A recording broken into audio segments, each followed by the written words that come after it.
Now, one problem is Raphael Levy is packing 4 collected companies, so these wrath effects, extinction events, stuff like that, are not 100% foolproof, because Raph can mount a nice board and then just hold up 4 mana, collect a company whenever John Rolf says, hey, I need to get rid of all these creatures. So it looks like it's going to be a bit of a face race versus the ramp race here. As I'm sure John Rolf would love to get to Nissa, slam down an Ugin, and just undo everything that Raph Levy's done. Well said. Face race is perfect on this one. Yeah, he's taking a look here and going to dismantle the hand as much as he can, taking that collected company. Doesn't want to deal with that later down the line. Exactly. We see just how important John Rolf favors that card. Just the instant speed, 2 creatures is just too hard to deal with for some of these control decks. Or you see, like we saw earlier in round 1, maybe you can miss with Collected Company. So it is a high variance card that isn't always the most powerful thing you can be doing. So now some decisions here for Raph Levy, just deciding if he wants to go for the Scavenging Ooze, start munching on the graveyard, or if we're just going straight old Gruul Spellbreaker, hasting that out with Riot, and down to 15 goes John Rolf. I think he understands how important it is to just get this game over and done with as quick as possible.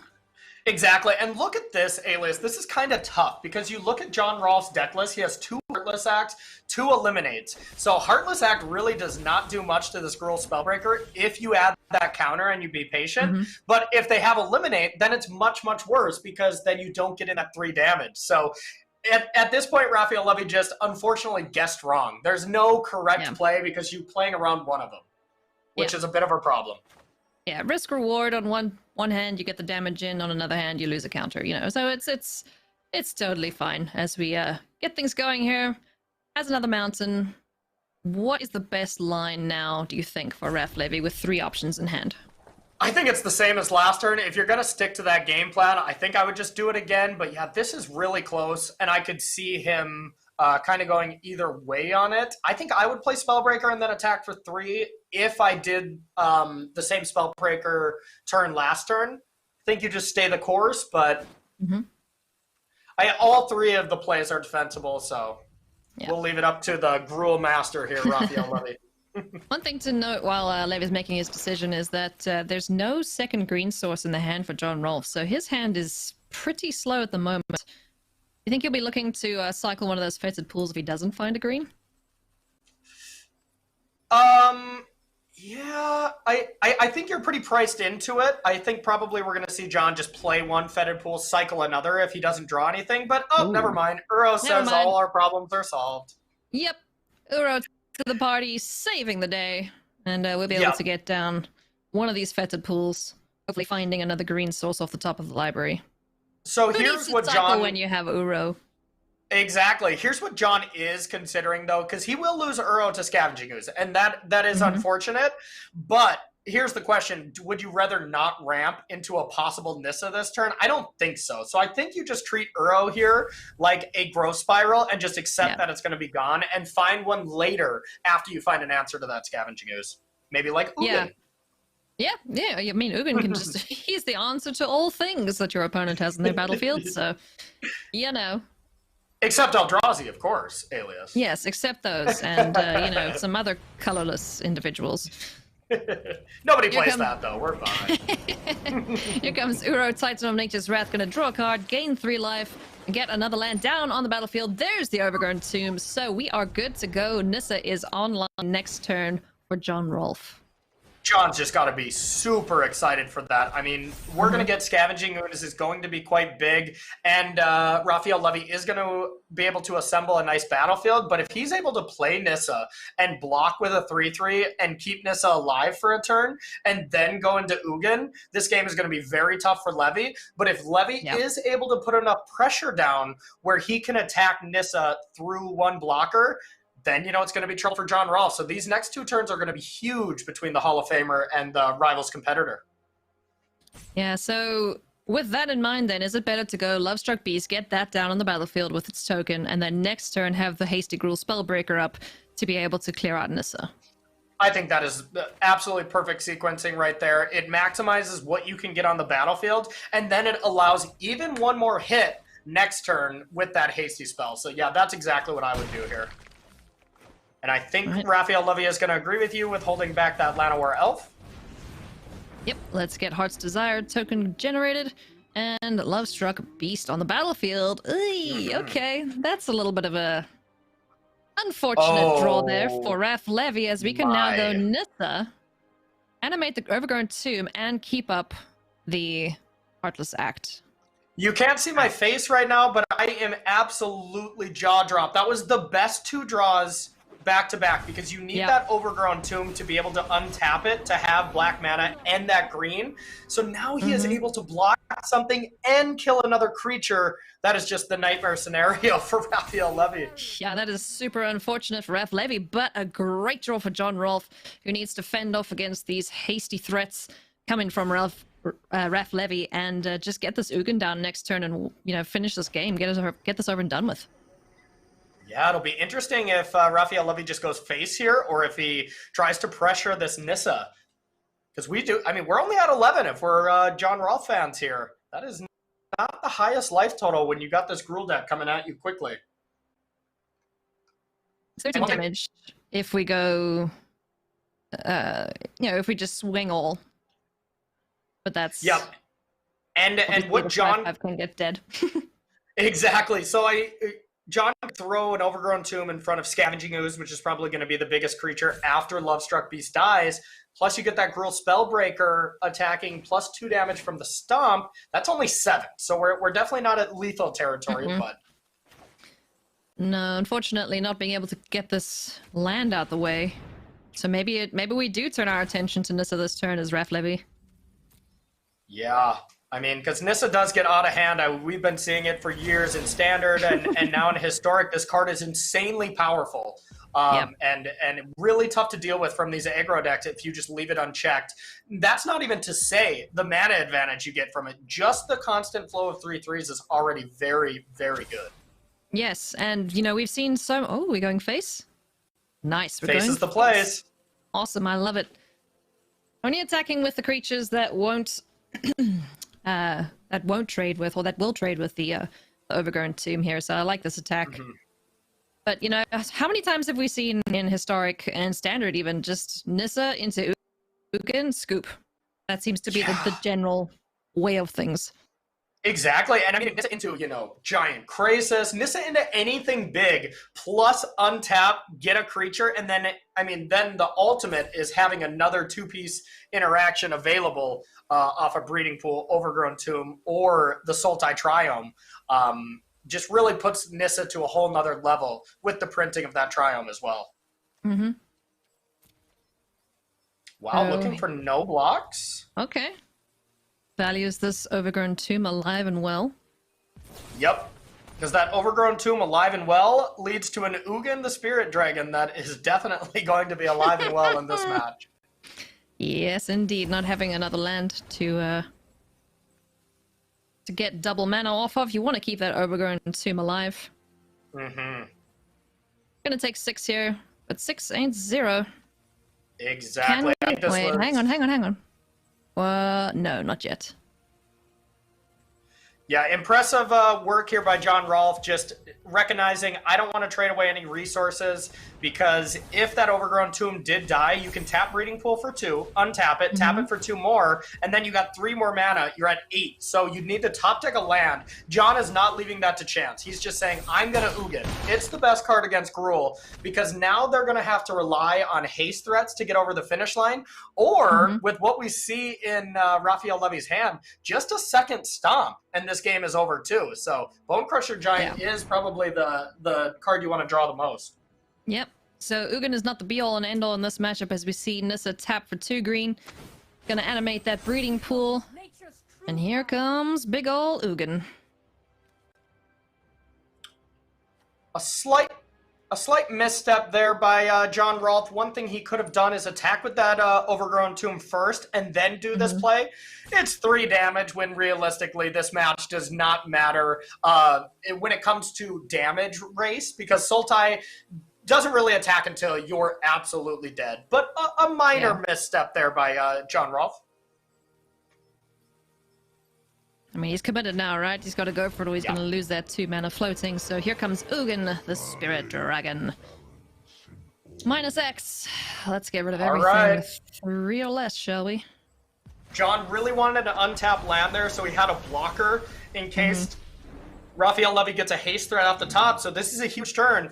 There are a lot of draws that kill John Rolf right now. Yep, so he's got to be crossing his fingers and hoping like heck that Ref Levy doesn't find that or a second Bone Crusher Giant, because that would just be game over. Ooh, the rope got him there. Ember Cleave. Believe in the cleave. And we know John Rolf believes in the cleave because that is basically where he got his career start. He was just a master of the mono red deck with Hazaret, in standard here quite a few years ago. And that's what got him into MPL in the first place. So if anybody knows a thing or two about mono red, it's definitely John Rolf. Mm-hmm. All right, Bone Crusher Giant. Now you don't want to play the Bone Crusher Giant part of that because Ugin just likes to smack things for 3, as we've seen. So Bone Crusher to face. Pass the turn back. Let's see. John Rolf is at 1. So no thought teasing for you, please, or you're just dead. No kidding. Ugh, man, it's a rough spot to be in. This is rough, and I mean, looking at John Rolf's list right now, still the only thing that just gives him the win off the top is just another Bone Crusher Giant. So we got 3 outs here. That's not great if you're a John Rolf fan, because this looks to be a 2-turn clock. 9, yeah, oh, definitely.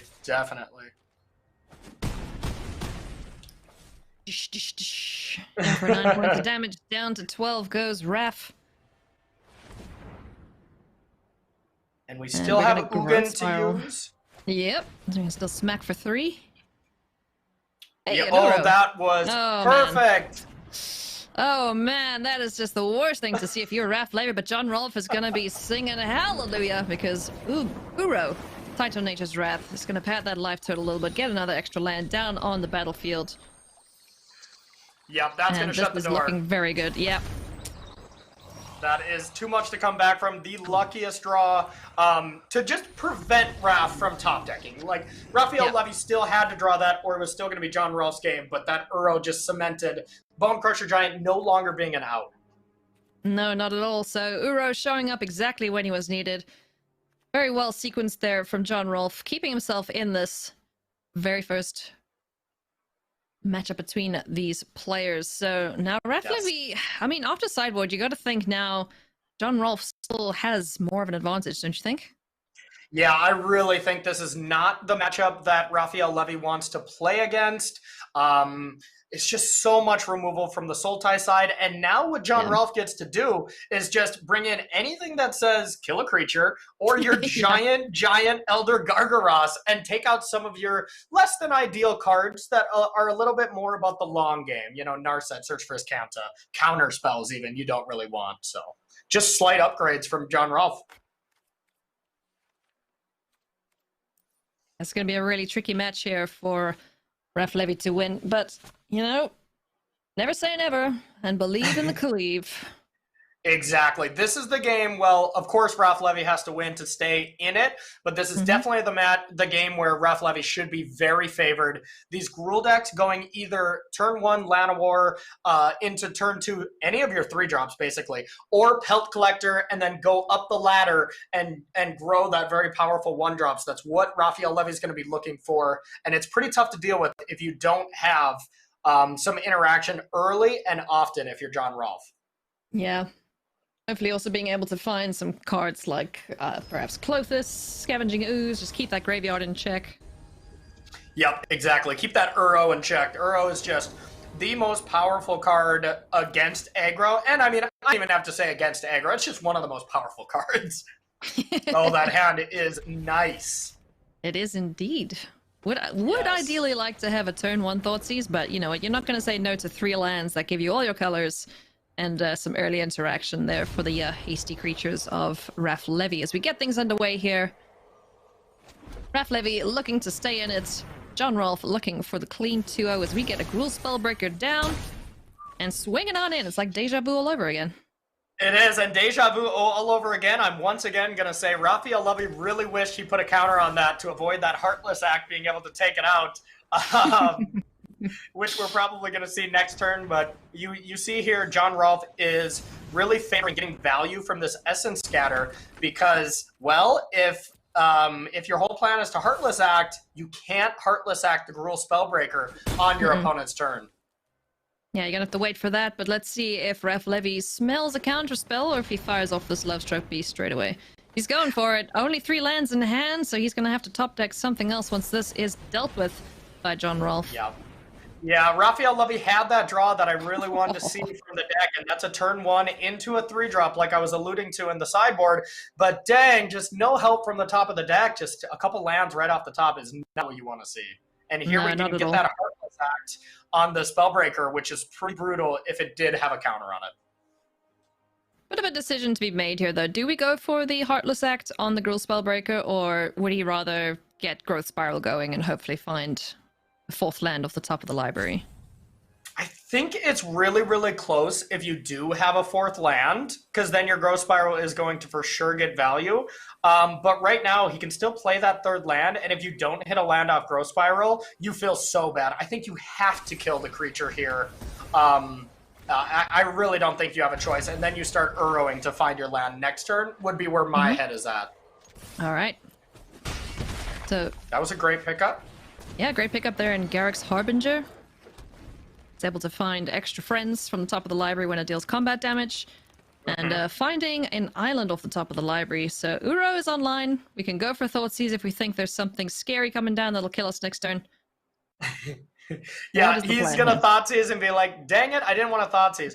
I think a pretty nice play here is Thoughtseize, see if there's anything around, and then Scavenging Ooze, add a counter. So it's a 3/3, and it can block Garrick's Harbinger. So it can no longer get any, I shouldn't say no longer since it just landed, but so it can't get any card advantage to catch Raphael Levy up. So, and I like this right away, and this plays around Stomp. So Stomp just doesn't kill Scavenging Ooze in response to the pump. Nice. Off the top of the library, what do we find? A Scavenging Ooze of Ref Levy's own. Now you're in a rough spot if you're Raf Levy. You don't really want to attack with the team because you can have Scavenging Ooze just block the other things, but maybe Harbinger is threatening enough when it finds cards that John has to put that Ooze in front of it anyways, and that is the case. So actually great attack there by Raphael Levy. Great attack, and also feigning a Embercleave, so... Yes. Yeah, that would have been quite brutal. Yeah, that would have thrown out combat math a bit there.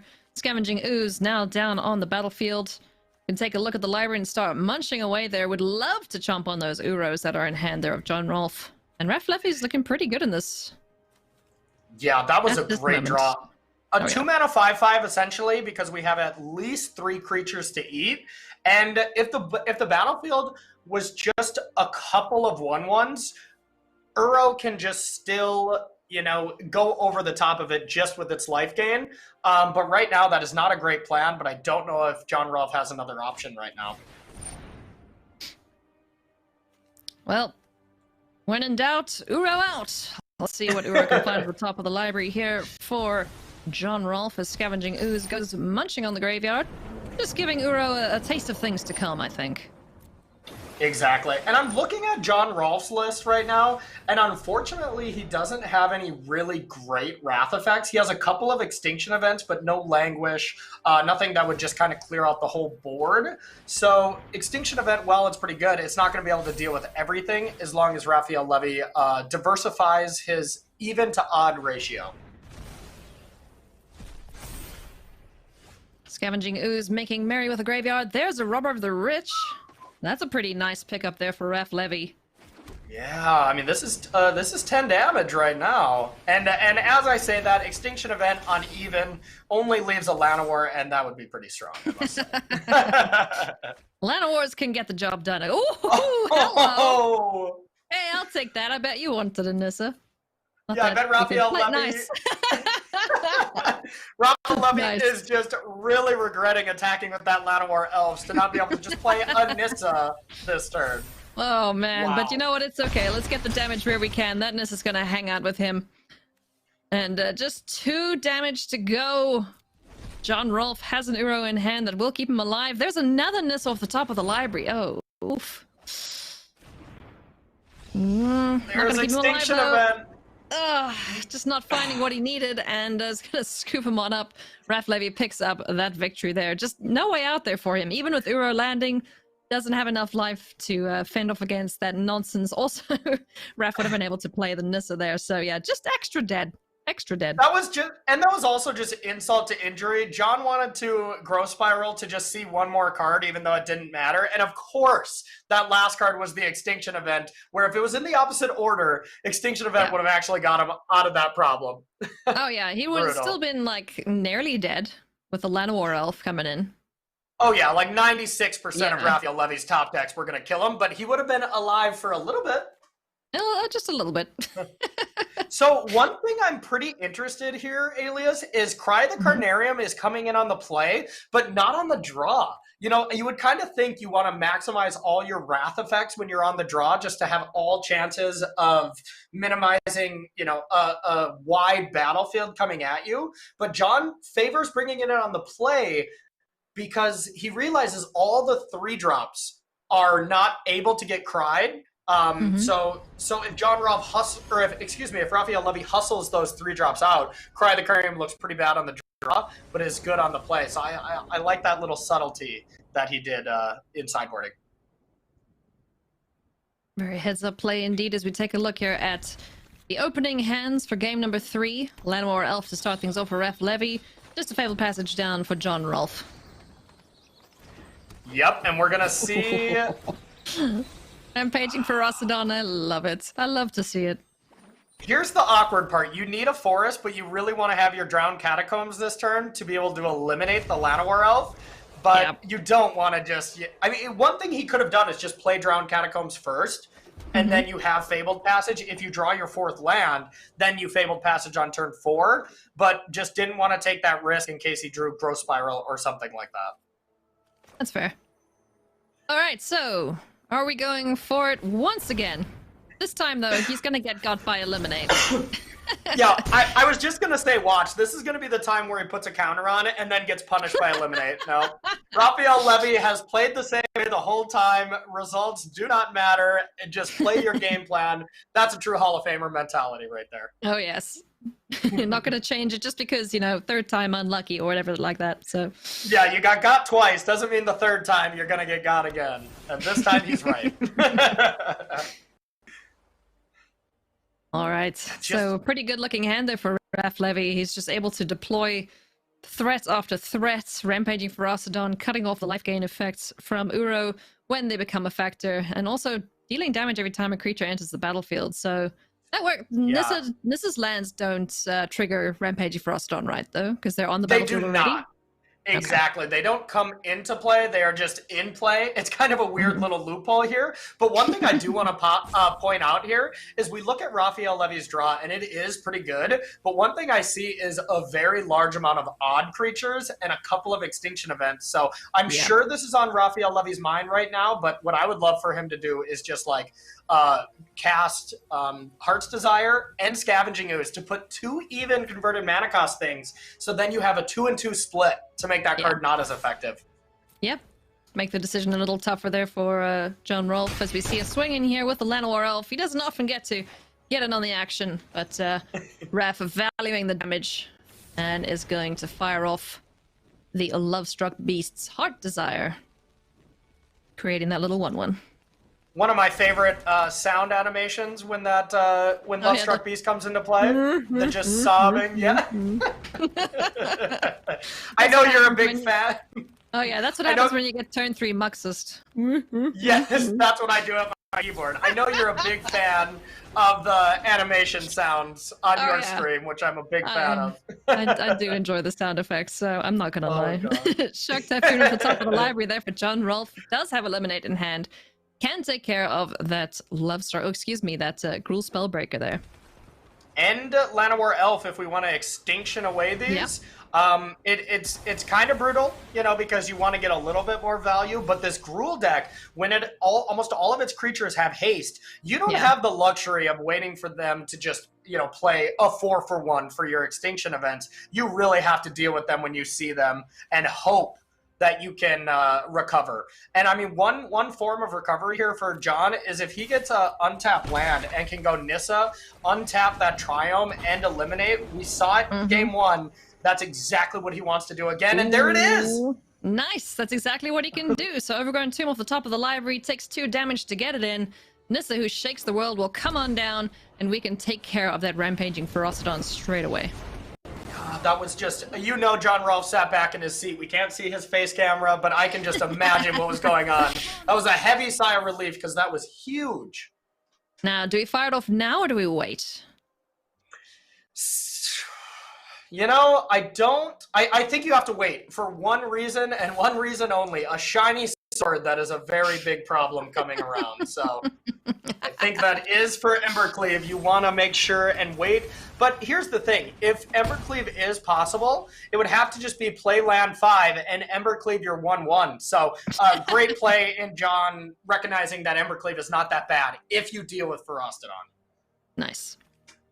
Sheltered Thicket off the top of the library. We have a Spellbreaker and a Lovestruck Beast. So Raph is going to be a little wary of another extinction event, perhaps. Let's see how he deploys his threats here. First things first, we're going to cycle that. Yes, indeed. Let's see what we find. A Scavenging Ooze.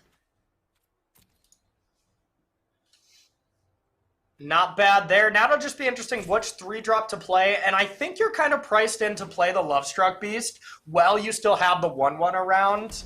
Yeah. The 3/3 attacking right now just isn't that great. I think you have to hope for an Embercleave off the top, strap it to that Lovestruck Beast, and that is a ton of damage.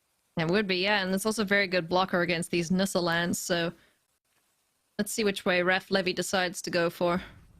Nissa is a problem. He knows full well that Nissa is a problem. Does he just ignore said problem and try and get as much damage in to face as he can? Yeah, right here is just what every aggro player does not want to see. And just the fact that Nissa is... John Rolf is going to untap with Nissa. And now it's just how to mitigate the amount of damage it can do. And it's just tough. If John has the right amount of cards, you just can't win from the aggro side. Yeah. So Spellbreaker finally gets its counter. Good old 4/4 against the 3/3 lands. Finally! Finally! Oh, another great thing that Nissa can do, usually she's dumping a whole bunch of mana into Hydroid Crisis in metas past, but this time around we can make a big old shark token as we see Extinction Event on the stack. Gotta be on the odds here.